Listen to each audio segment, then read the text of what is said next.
దేవుణ్ణి నేను తెలుసుకున్నా. దేవుని దగ్గరికి దేవుని మందిరానికి నేను నడుస్తున్నా. ప్రతిరోజు ప్రార్థన చేసుకుంటా, పొద్దు మాపు ప్రార్థన చేసుకుంటా.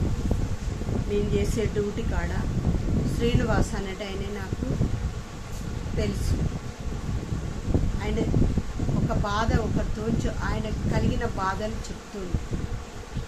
చెప్పి ఏమని చెప్తుండంటే, నన్ను మంత్రకాండ నేను ఎవరన్నా మంచి వాళ్ళు ఉంటే నన్ను తీసుకుపోవా అని వేరే ఆయనతో చెప్తుంటే, నేను ఎన్నో దిక్కుల తిరిగినా నా కొడుకు బాగుపడలేదు కాబట్టిగా, అసలైన దేవుని దగ్గరికి పోతేనే నా కొడుకు బాగుపడ్డాడు కాబట్టిగా, అదే నా దృష్టిలో పెట్టుకొని నాలాగా ఎవ్వరు నష్టపడద్దు, డబ్బు వ్యర్థం చేసుకోవద్దు, టైంను వ్యర్థం చేసుకోవద్దు అని ఆలోచనతోటి నేను ఆయన దగ్గరికి వెళ్ళి, ఏంటి బిడ్డ ఏంది అంటే, అమ్మ ఇట్లా నాకు ఆరోగ్యం బాగుంటలేదు, ఎక్కడన్నా మంచిగా చేసేటోళ్ళు ఉంటే పోదామని అనుకుంటున్నా అంటే, ఫ్రీగా చేస్తారా బిడ్డ అంటే, ఫ్రీగా ఎందుకు చేస్తారమ్మా, డబ్బులు కావాలి అని అన్నాడు. వద్దు బిడ్డ, డబ్బులు తీసుకుంటారు, నేను అనుభవించిన విషయాల కొని నేను చెప్తున్నా. నేను ఆ డబ్బులు తీసుకుంటారు తప్ప మనకు బాగు చేసేటోళ్ళు ఎవ్వరు లేరు. అసలైన బాగు చేసేటోడు దేవుడు బాగు చేస్తాడు. ఆయన సజీవుడు. యేసుప్రభు మాత్రమే బాగు చేసే దేవుడు. పాపం నుంచి విడిపిస్తాడు, శాపం నుంచి విడిపిస్తాడు, మంత్రకాలు చేతబడి చిల్లని శక్తులకి విడిపిస్తాడు. నాకు అదే జరిగింది బిడ్డ. నా కొడుకును బాగు చేసిండు. ఇవాళ నేను డ్యూటీ చేస్తున్నా అంటే కేవలం యేసుప్రభు కృప వల్ల నేను ఇక్కడ డ్యూటీ చేస్తున్నా. నువ్వు నాతోటి రా, నువ్వు మందిరానికి రా నువ్వు అని నేను చెప్తే, ఆయన కొన్ని రోజుల ఆంక రాలే. ఎందుకంటే చేతబడి చిల్లంగి శక్తులల్లా, చీకటి శక్తులలో ఆయన బందీ అయి ఉన్నాడు. నేను పేరాయిలు తీసుకుపోయి ఇచ్చిన తర్వాత నా దగ్గర బైబుల్ ఉన్నది, బైబుల్ తీసుకుపోయి ఇచ్చిన, చదువుకున్నాడు, పేరాయిలు పెట్టి రాసుకుంటే, అమ్మ నాకు ఇప్పుడు మళ్ళీ ఎట్లున్నదని మళ్ళీ నేను అడిగిన. ఒక 2 వారాల తర్వాత నేను అడిగితే, అమ్మ నేను చాలా మంచిగా అయినమ్మా అంటే, నువ్వు చర్చికి రా బిడ్డ, నీకు కావాలంటే నేను బస్ కిరాయి నేను ఇస్తా అంటే, వద్దమ్మా నేను వస్తా అన్నాడు. సరే రమ్మని అన్న. తీసుకొచ్చిన 2-3 సార్లు మా పాస్టమ్మతోటి ప్రార్థన చేయించిన. మంచిగా అయిండు. ఇప్పుడు మందిరానికి నడుస్తుండు. ఆయనకు తల్లిదండ్రి లేరట. ఆయనది ఏం కులమో నాకు తెలియదు. నేను అడగలే, కులం అడగలే, ఎవరు నువ్వని కూడా నేను అడగలే.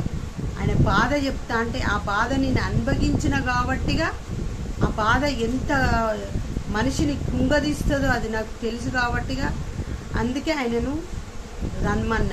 దేవుని బలమైన రెక్కల కిందికి చేర్చిన. అంతా దేవుడే చూసుకుంటాడు. నా బాధ్యత నేను నెరవేర్చిన. దేవుని మందిరానికి నడిపిస్తున్నా. మీరు కూడా ఎంతోమంది, ఇవన్నీ మనిషికి డబ్బు ముఖ్యం కాదు, ఆస్తులు ముఖ్యం కాదు, తినటందుకు ఉండాలి, అది నాకు తెలుసు. తినటందుకు డబ్బు కావాలి, ఉండటందుకు ఇల్లు కావాలి. కానీ అదే జీవితం, డబ్బే జీవితం అని మనం ఇంట్లో ఆగిపోవద్దు.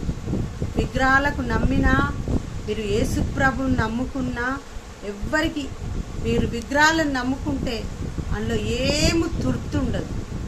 దేవుడు ఆ విగ్రహాలు రక్షించబడాయి. విగ్రహాలు పూజ చేస్తే మనం రక్షించబడం.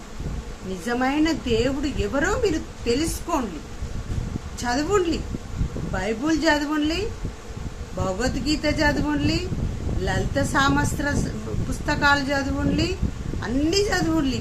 బైబుల్ చదివితే దేవుడు మాట్లాడతాడా? భగవద్గీత చదివితే దేవుడు మాట్లాడతాడా? బ్రహ్మంగారి జీవిత చరిత్ర చదివితే దేవుడు మాట్లాడతాడా? అవన్నీ మీరు తెలుసుకొని అసలైన దేవుడు ఎవరో తెలుసుకున్నాక అప్పుడు దేవుణ్ణి నమ్ముకోండి. నేను చెప్తానని మీరు నమ్మకండి. మీరు అసలైన దేవుణ్ణి, నేను కూడా ఎంతో మొండిగా యేసుప్రభుని కూడా మొండిగా, అసలైన దేవుడు నువ్వేనా అని కూడా అన్నా. నేను నువ్వైతే నాతో మాట్లాడు అని కూడా అన్నా. నన్ను పేరు పెట్టి పిలిచిండు. నువ్వు పుట్టింది ఈ టైం అని కూడా నాకు చెప్పిండు దేవుడు. నువ్వు ఈ టైంలో పుట్టినవు, ఈ టైంలో నువ్వు పుట్టినాక నువ్వు కడుపులున్నప్పుడే నీ తల్లిదండ్రికి కష్టాలు వచ్చినాయని కూడా చెప్పిండు. నీ తల్లిదండ్రి విడిపోయేటోళ్ళు మళ్ళా కలిసిల్లు అని చెప్పిండు. నీ తండ్రి నిన్ను చూడలే అని చెప్పిండు. నీ తండ్రి నిన్ను ఎత్తుకోలేదని చెప్పిండు.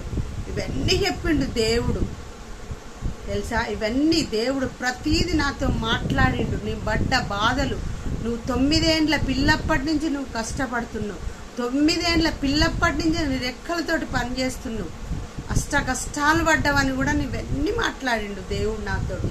నేను పడ్డ కష్టాలు ఎన్నో నేను కొన్ని మర్చిపోయినా, కానీ ప్రతీది నాకు గుర్తు చేసిండు దేవుడు. మీరు కూడా గుర్తు చేస్తాడు.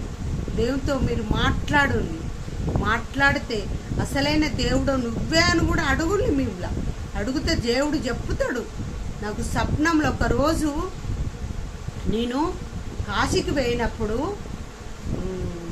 అది నది, మన హలాదాబాద్ నది ఉంటుంది, అక్కడ 3 సముద్రాలు కలుస్తాయి. అక్కడికి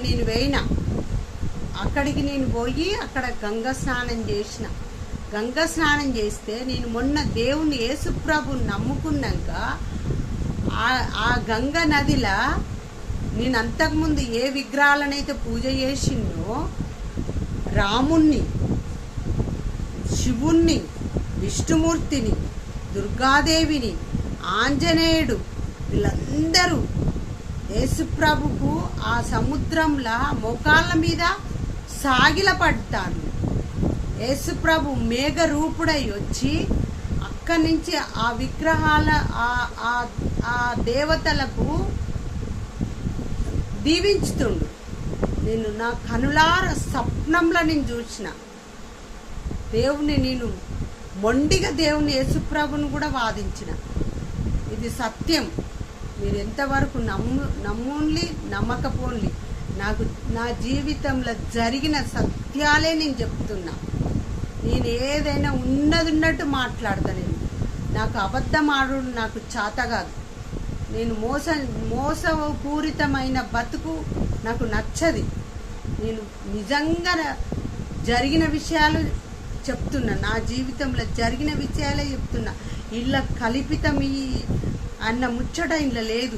ఎవరో మాట్లాడమంటే నేను మాట్లాడతలేను. ఎందుకంటే నాలాగా ఎంతో మంది బందీలై ఉన్నారు, మంత్రాలతోటి బందీలు ఉన్నారు, తరతరాల నుంచి వెంటాడుతున్న పాపాలతోటి బందీలై ఉన్నారు. తెలుసు అది నాకు.